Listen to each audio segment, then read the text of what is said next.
At overall inequality or a move to greater wage equality, but where are South African women in the workplace? The Women in Leadership Census for 2015, released by the Businesswomen's Association of South Africa, provides some clues. It shows that South Africa has advanced in relation to the inclusion of women across the workplace and in leadership, but women are still significantly underrepresented at all levels. Overall, a fifth of directors are female, but this number dwindles to around 12% if we consider the number of women who advance to the top posts of the chair of the board or CEO. The research surveyed women in leadership positions across nearly 300 mostly listed companies. Of these, only 34 were identified as top performing, where 25% or more of both director and executive managerial posts are held by women. Let's put this all into perspective. To discuss, we're joined by the Vice President of the Businesswomen's Association of South Africa, Melanie Chong, as well as Professor Anita Bosch, who is a researcher at the Faculty of Management at UJ. Welcome to you both, ladies. Let me start with you. Should we, I guess, is the case for caring still there? Does research still show that this isn't about equality and fairness, but it's good for business as well? Francis, it is good for business. And you know, this is the 10th year we've conducted the research, and yet we still see persistently low levels of underrepresentation. However, there is an increase from 17% to an overall level of 21.9% of women in top management positions. So that's a good trend, at least, but you still say, according to this research, it'll take 3 generations or something like that to get to parity. Exactly, yeah, and that's far too long to get to parity. If we continue at this pace of growth. I'm going to ask you the hard question, because you're involved in the research. Should we aim for gender parity? Because you can see that there are more women than men in South Africa. In the workplace, I think, was it about 47%, so underrepresented. But some would say women have choices. Some choose not to enter the workplace, so partly a problem, but partly a choice. Some choose not to push up to those higher levels. So should we demand as women 50-50 or even more? Yeah. Perhaps just on the topic of choice, I think that's a very loaded word, because for many women it's not necessarily a choice. If we take the South African population, we have more household headed by women than by men. So if we think about that and the economic rationale for being a breadwinner, it means that actually more women should be employed. And we don't necessarily want to go over into having 60% women and 40% men. I don't think it really becomes a number game. But if you don't get to a tipping point of including more women in the workplace, you can't see anything changing in terms of leadership positions in the long term either. So it is at the onset of it a numbers game, and we do need to see those numbers increasing. It also makes business sense in that most of the buying power lies with women. So irrespective of whether you are the person being employed and that you're the person that physically brings in the money, you very often have a lot of say in terms of the purchasing decisions that get made. And for that reason, it's really important to include women. Melanie, I was interested in the report. I think it was Nikki Newton-King from the JSC said she hasn't really thought in terms of gender issues. She was even surprised when she became CEO and the headlines were screaming first female CEO of the JSC. As women leaders, should leaders be pushing this issue themselves, or simply be getting out there and performing well? I think it's a very good question. Yes, we want our women not to be treated specially or different. We want them to get there from merit, or they're in the right position for the right company, and not for it to be such a gender issue. However, when we look at the statistics, it's always persistently around 20%. And we do have to ask ourselves some questions.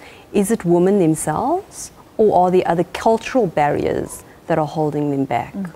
Well, let's bring up that graph. I hope it'll come up and we can look at the actual figures there. So you're talking about 21.9% women directorships. Yes. So that's about a fifth of the workforce, how do I put it, about a fifth of those positions held by women.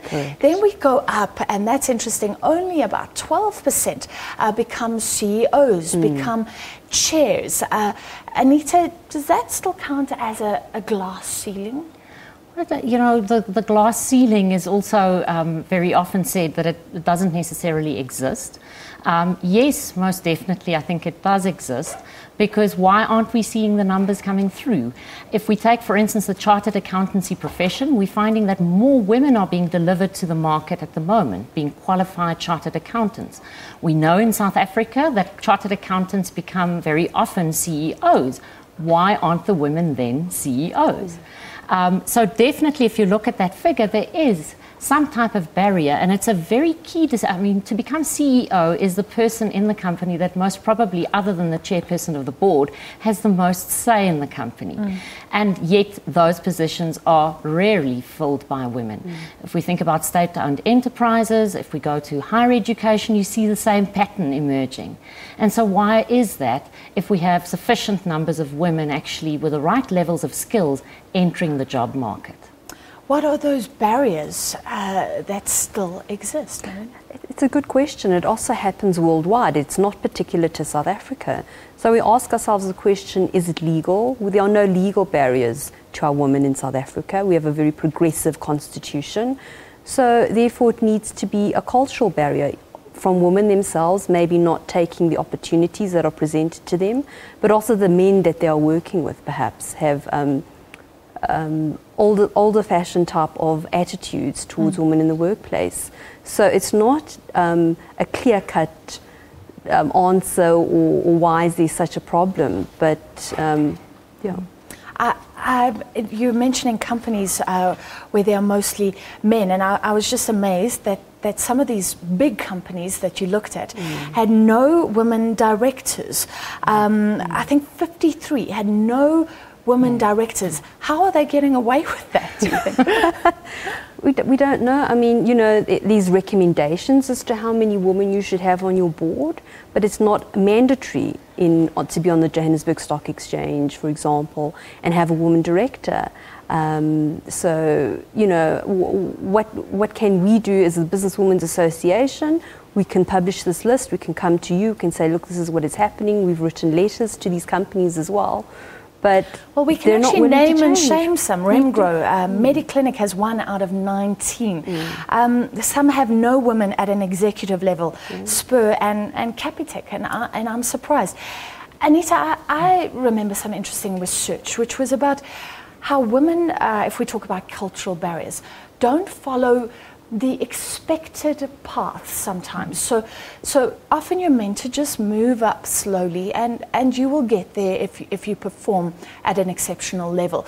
In sort of mid-30s, women often take time off to go and have kids and things, and then they are not following this ladder as they should. Is that mindset still there, and is that a huge hindrance? Well, it's a reality, isn't it? Women have reproductive functioning in the sense of bearing kids. Men don't have that. So there is a clear difference between men and women.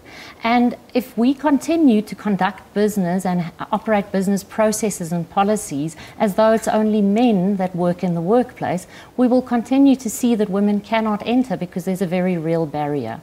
I think also just to contextualize again for South Africa, a lot of black women do not exit during childbearing years. So you find that's a typical Western pattern.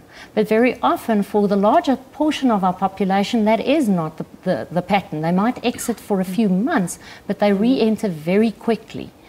And so then the question again is, so why aren't they, you know, very visible in terms of executive positions, and especially with the large market cap companies in South Africa? The companies that you've mentioned, for instance, you know, some of those that are on the list might argue, well, we are in a male-dominated type industry. But again there, who are your consumers? Who are the consumers of infrastructure? And they are most certainly also women. And so therefore you need the woman's voice at board level and at executive level. I want to ask, in finality, we're running out of time, but are we still maybe obsessed with this work-life balance for women? Because you're saying they're not leaving. The head of Google brought her baby to work, and she was saying, let me change things. So in finality, what should women, leaders and leaders do maybe to shift the pattern, and a word from both of you? Sorry. I think it is societal change, and the reality is we cannot expect a different outcome if we continue the same way that we've done. So fundamentally some processes and policies most definitely need to change, and also yes, work-family balance goes for men as well. So I think there's a new order on the cards that we really need to investigate and invest resources in building. Melanie? I think we have come a far way. If I think of all of my friends who are professional women, no one has exited. You know, they've taken time off to have children, but they've not exited the workforce, they've gone back. And they're still working, but we're not progressing to that level of being CEO on the board of directors, and maybe it's, and that's where the barrier still is. But we have come a long way, I think, from where we were 10, 15 years ago. So a good trend, but let's keep going. Thank you so much to both of you. That was the Vice President of the Businesswomen's Association of SA, Melanie Chong, and Anita Bosch from University of Johannesburg.